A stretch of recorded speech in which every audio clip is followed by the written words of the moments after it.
They called him Useless, the one-eyed mutt who cowered in the corner of his rusted kennel, flinching at every sound.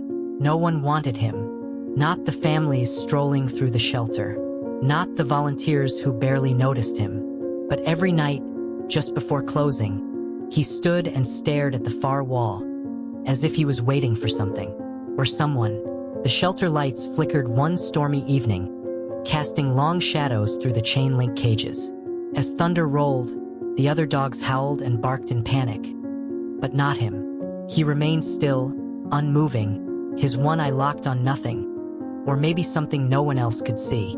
That was the first night strange things began to happen. The next morning, a cage door that had been bolted shut was found open. 2 puppies were missing, later discovered huddled behind a shed, soaking but unharmed.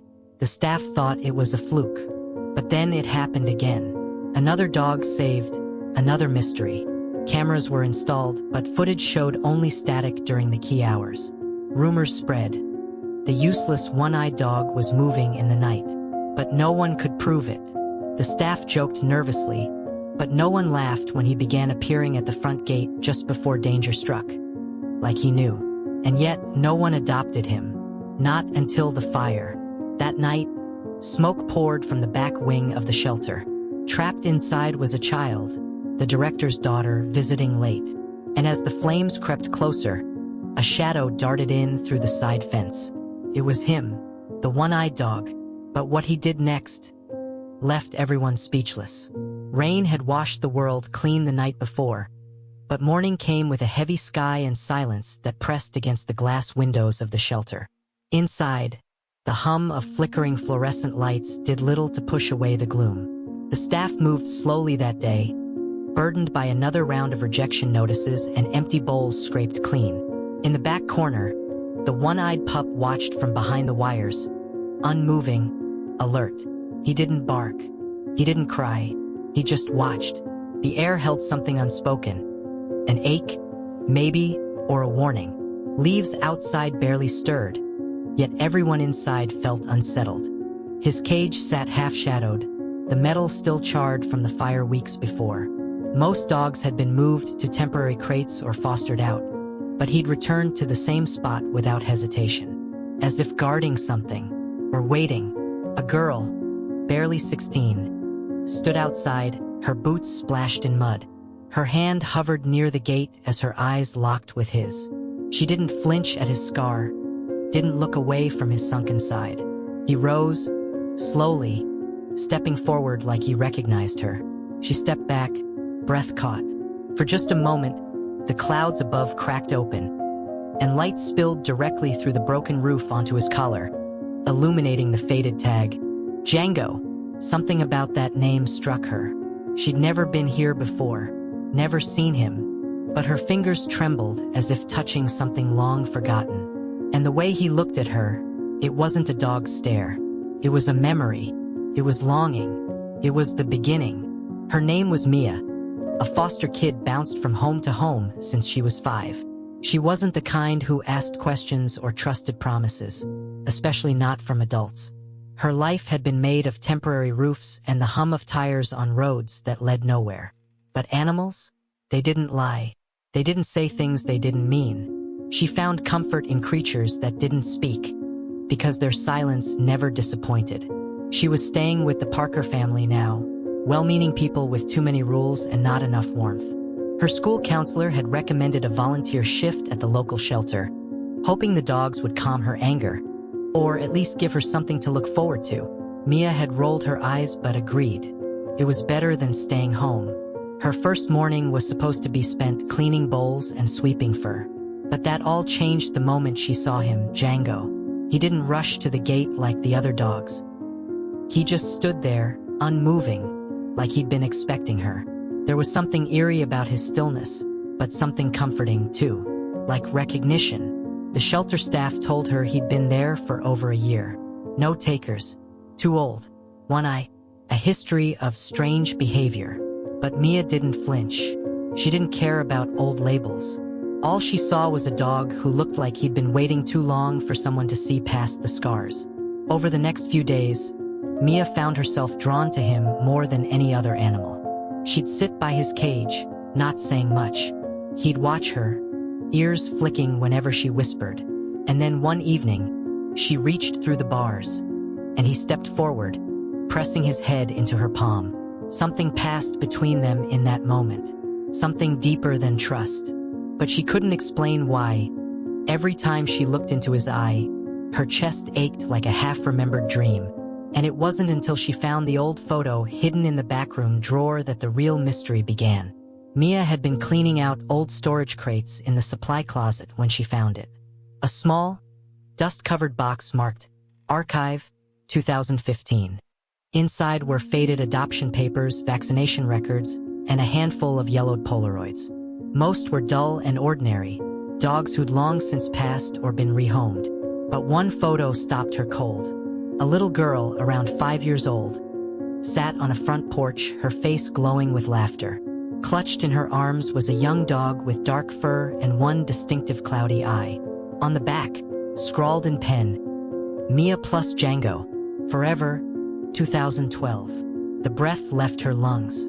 She sat down hard, heart thudding. That couldn't be real. But it was her. That was her handwriting. That was him. Memories hit her like a wave, fragments from her earliest years. The fire, sirens, being pulled away by strangers. She'd lost everything that day. Her home, her family, and apparently her dog. She'd been told no animals survived. But now, staring at this photo, the lie split wide open. Django had survived. And somehow, against all odds, they'd found each other again. But joy turned quickly to dread. If he'd been mislabeled and forgotten for this long, how many others had slipped through the cracks? And what else had been buried in the ashes of her past? Mia began asking questions. Staff were evasive. Records were missing. Some documents had been shredded years ago after a flood. And then there was the director, Mrs. Callahan. Kind but guarded. When Mia showed her the photo, the woman turned pale. That dog shouldn't be here, she whispered. Late that night, Mia crept back into the office. She dug deeper, sifting through old USB drives and folders labeled confidential. What she uncovered made her skin crawl. Django hadn't just been forgotten. He'd been flagged, labeled aggressive after trauma, slated for euthanasia 3 times. But each time something had stopped it. Volunteers changed shifts. Staff called in sick. Cages were mysteriously left open. Django always evaded the list. It was as if fate or something else kept him alive. And then she found the footage. One grainy video, almost fully corrupted, showed Django nudging open a gate latch in the dead of night. Seconds later, a gas line rupture exploded near the kennels. If he hadn't moved those pups, they'd be dead. The next morning, Mia confronted Mrs. Callahan. This time, the woman didn't deny it. Some dogs, she said softly, know more than we do. I don't know how, but he's protected this place. Over and over. But just as Mia prepared to take Django home, the real threat emerged. A man arrived at the shelter, mid-50s, clean suit, government badge. He asked for Django by number, not name. Claimed the dog was property of a discontinued K-9 training facility shut down after a failed experiment. He had paperwork. He wasn't asking, he was taking. Mia refused. He gave her 1 day, and just like that, Django's fate hung in the balance once more. Mia couldn't sleep that night. She paced her room, the photo of her and Django clenched in her hands, mind racing. That man hadn't come for a dog. He'd come to erase something. Something someone wanted buried. At dawn, Mia made a decision. She wasn't giving Django up. Not again. She slipped into the shelter early, before staff arrived. Django was already standing at his gate, as if he'd been waiting for her. She unlocked it, clipped a leash to his collar, and whispered, "We're leaving." He followed without hesitation. Together, they vanished. What followed was a series of close calls and narrow escapes. Mia used side roads, ducked into parks, avoided cameras. She stayed in touch with her friend Leo, a tech-savvy kid who helped her uncover more records about the training facility the man had mentioned. Turns out, Django had been part of a secret behavioral trial designed to enhance dogs' instincts to detect danger, gas leaks, electrical faults, intruders. The program failed, except for one subject, Django. He had outperformed every test. But after the fire at Mia's childhood home, the project was shelved, records altered, and Django labeled unfit. They hadn't expected him to survive, let alone reunite with the one person he'd been trained to protect. Leo hacked into a private database and found something chilling. Django's file had been reactivated. The man wasn't alone. Others were coming. They didn't want Django saved. They wanted him silenced. Mia needed help, and she found it in the most unexpected place. A retired officer named Hal, who had once trained dogs for the same program. He remembered Django, called him the miracle pup. Hal agreed to testify, but they had to act fast. The man returned to the shelter the next day, but Mia and Django weren't there. Instead, the local news van was, and so was Hal, with a USB of evidence and the story of a dog who had saved more lives than anyone knew. Django became a symbol not of failure, but of everything pure and persistent. A dog who never gave up. And they still had one final act to perform. The courtroom was packed. Mia sat at the front, hands tight in her lap. Django lay at her feet, calm and unmoving. His one good eye trained on the man across the aisle. Hal gave his testimony first. Then Leo walked the jury through the digital trail, the training logs, the falsified records, the near-death incidents Django had prevented. When Mia was called, she stood and told the story. Not just about the fire, about the years of not knowing, about finding the photo, about the scarred, half-forgotten soul who had waited for her in silence. By the end, the room was quiet. The judge ruled in Mia's favor. Django was not government property. He was hers. Cheers erupted outside. Reporters crowded for a shot. But Mia didn't care about the cameras.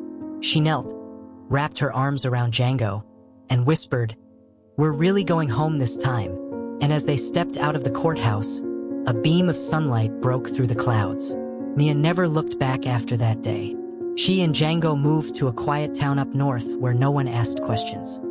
He slept at the foot of her bed, ears twitching in dreams, always alert, always near. She still volunteered at shelters, but now she told stories. Stories about dogs like Django, about second chances, about how sometimes the ones we label broken are the very ones who save us.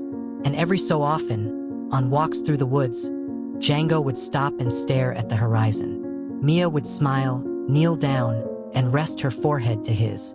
"I see it too," she'd whisper, because some bonds go beyond explanation. They're not made in labs. They're not listed in records. They're written in soul. If this story touched your heart, you're not alone. Thousands of animals like Django are waiting in silence. Misunderstood, mislabeled, and forgotten. But every one of them has a story, a soul, a chance. Would you have believed in Django too? Would you have followed the clues, connected the memories, and fought for him like Mia did? Tell us in the comments. Share your thoughts. Share your stories. Because when we speak, when we care, we help rewrite endings for dogs who deserve more. If you haven't already, please like this video, subscribe to our channel, and hit the bell icon so you don't miss the next unforgettable journey. Your support helps us tell more stories that matter. And if you know someone who loves dogs, someone who believes in second chances, share this video with them. Because Django wasn't useless. He was just waiting for someone to remember. And now he'll never be forgotten again.